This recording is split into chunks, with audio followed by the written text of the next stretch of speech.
Hi guys, welcome to Rancor Reptiles. My name is Hector. This here is my Super Spotnose,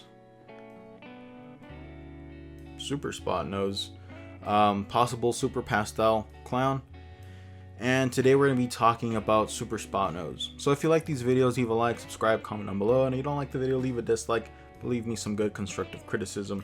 Now today we're going to be talking about the obvious caveats that come with Super Spotnose, which is the wobble.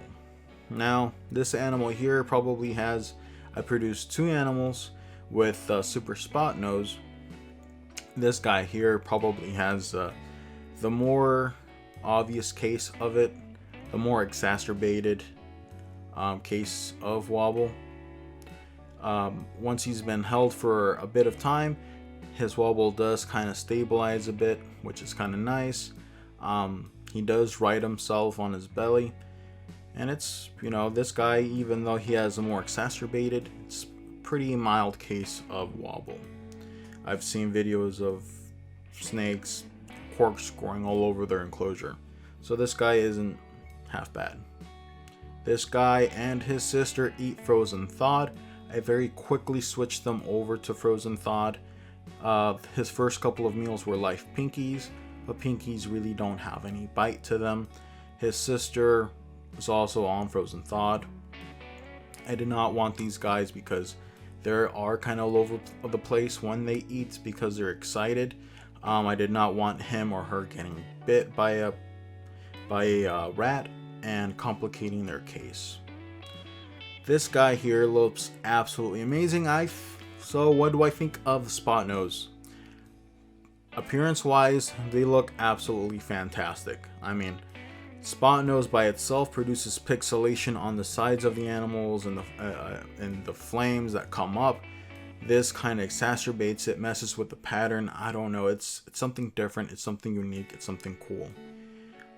However, because of the spider syndrome this animal has and tend to have, it's really a bit bittersweet pill to take, Yes, it looks absolutely fantastic. However, if you are consciously making more of these, then you are, pitting aesthetics over the well-being of the animal, right? That's why I don't have spider. I did produce this guy. However, I was really hoping I wasn't going to with the pairing I did. Now, spider, comparing other genes in the spider complex to the Super Spotnose, I think the Super Spotnose is the lesser of two evils. What do I mean by that is that if you have a spider ball python in your collection and you breed it to anything else, whatever clutch is produced, half of that clutch is going to have spider, is going to have risk of having severe spider syndrome deficits. With Super Spotnose, however, you're able to pair them up and the whole clutch is going to have Spotnose, which I think is pretty cool. And luckily, single gene Spotnoses don't have any type of deficiencies. So it's, yes, I did produce these animals that have wobble, but luckily none of their offspring will have it. It would be a really bad idea to breed a Super Spotnose to a Super Spotnose. See that? So you did a loop-de-loop there. Yeah. So really, since this guy has the more exacerbated form of wobble, I'm going to keep this guy back until he's around 500-600 grams, and then I'm going to see whether or not he's able to, how he grows into the wobble. He is available for now, but when he becomes of age or becomes of weight, I'm probably going to keep him back. If anything, this case isn't severe enough, I'll probably use him as a breeder, because he looks absolutely fantastic and he's a great eater. Right now I have been filming a little bit. I've been filming for about 10 minutes.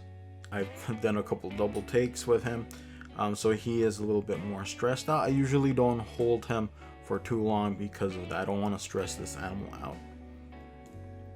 But overall, what I think of this gene is great looking gene. If you are planning to produce these guys or produce Super Spotnoses, keep in mind that some of the animals you're going to be producing are going to have major deficits, and in all well consciousness, you probably shouldn't be looking to produce too many of these guys.